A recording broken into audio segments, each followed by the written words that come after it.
Hello friends, my name is Mohit Mangal. I am a career counselor. In today's video, I will talk to you about how to become an IAS officer. I speak to more than 1 lakh children across schools every year, and one common question which I get right from grade 9, 10, 11, 12 onwards is, I want to become an IAS officer or I want to become an IPS officer. How can I become one? So in this video, I will talk to you in detail about how you can become an IAS officer, what are the roles, responsibilities of IAS officer, and so on. So I'll talk to you on career as an IAS officer. Primary thing which you will get addressed is how to become an IAS officer. We shall talk to you about the IAS roles and responsibilities, qualities required in a candidate to join IAS, ranks and entry options, eligibility for one of the entry options, which is a non-promotional option, which is a direct entry. And finally, I'll talk to you about details of the test and the selection procedure thereafter. So let's get going with understanding Indian administrative services. Considering the premier civil service of India, the IAS is one of the 3 arms of the All India services, which include Indian Police Services, Indian Foreign Services, and Indian Administrative Services. The IAS handles affairs of government which involve the framing and implementation of policy in consultation with the concerned ministry. Implementation of policy calls for supervision and also traveling to places where decisions taken are being implemented. And implementation also entails disbursement of funds. The officers of the Indian Administrative Services are answerable to the Parliament and state legislatures for any irregularities that may have happened or that may occur. The functions and responsibilities of IAS change at different points of time in their career. At the beginning of their career, IAS officer joins the state administration as a sub-divisional level or as a sub-divisional magistrate and looks after the law and order, general administration and development work in the area under their charge. The post of the district officer, variously known as district magistrate, district collector, or a deputy commissioner, is the most prestigious and identifiable post held by the member of the service. At the district level, these officers are mainly concerned with district affairs, including implementation of developmental programs.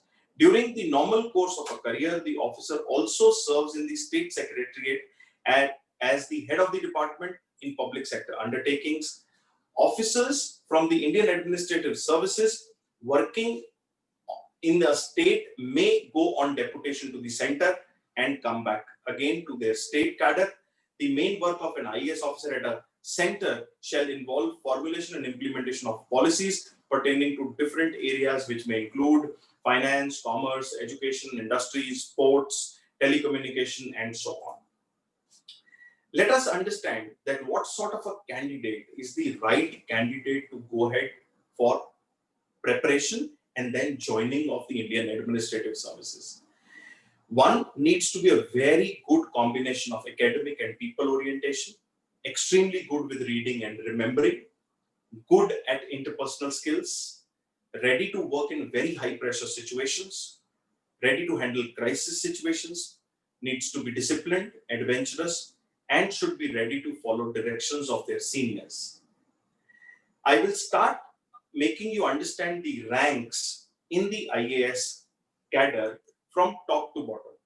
The highest rank in an IAS is the Cabinet Secretary of India, which is just one post, which directly comes under the Prime Minister's office. Then comes the Chief Secretary of the state or the Secretary to the Union Government of India. Third level is the Principal Secretary in the state government or Additional Secretary to the Government of India. Fourth is the Divisional Commissioner in a division or Secretary at the state government level or the Joint Secretary at the Union Government of India. Then comes the District Magistrate or the Collector, Deputy Commissioner of a district or a Special Secretary in the state or Director in the Government of India. Next level is the District Magistrate, Collector or Deputy Commissioner of a district or Additional Secretary at the state government level or a Joint Director or a Deputy Secretary at the Government of India level. Then is the Additional District Magistrate, Additional Collector, Additional Deputy Commissioner of a district or under secretary at the state government. And the start or the entry point for an IAS officer after they finish their officer trainee at the training academy, they come as sub-divisional magistrate in a subdivision of a district, or a section officer in the state secretariat, or an assistant director to the government of India if they are straight away working with the union government. There are three entry options if you want to get into becoming an IAS officer. The primary and the most commonly known is through an entry exam known as the Civil Services exam, which is conducted by the Union Public Service Commission every year.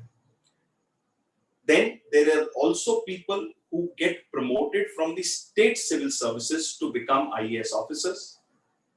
Also, there are people from non-state civil services who get promoted and become IAS. Roughly two-thirds of the posts are meant for direct recruitment through the civil services exam, and one-third posts are meant to be filled from the promotion quota. Direct recruit IAS officers are allocated to a state cadre, a joint state cadre on the basis of their rank, preference, and availability of the vacancy in that particular year when the candidate has passed the civil services examination. Once the candidate has passed the civil services examination, all officers of the IAS, after clearing, go for officer training. These officers are called as officer trainees or OTs, who undergo a probationary training at the Lal Bahadur Shastri National Academy of Administration, which is followed by a tour of India known as Bharat Darshan and district training. Also, there is a provision of mandatory mid-career training for Indian Administrative Service officers spread across the entire service span. Before I take you through to the details of the civil services examination, I request you to post your question or comment in the comment section below, and I'll be very happy to share my latest career guide worth rupees 250 free of cost with you. Let's get on to the UPSC, Union Public Service Commission Civil Services exam. The eligibility for same remains nationality to be a citizen of India. A candidate should have done graduation degree from a central, state, deemed, private, or an open university. A degree received through correspondence or distance education is also acceptable for UPSC Civil Services exam. The age limit should be between 21 to 32 years, and a candidate can give maximum 6 attempts to pass the UPSC Civil Services exam. To understand the Civil Services exam, it is split in 3 areas. First is the preliminary exam, then is the mains exam, that is followed by an interview.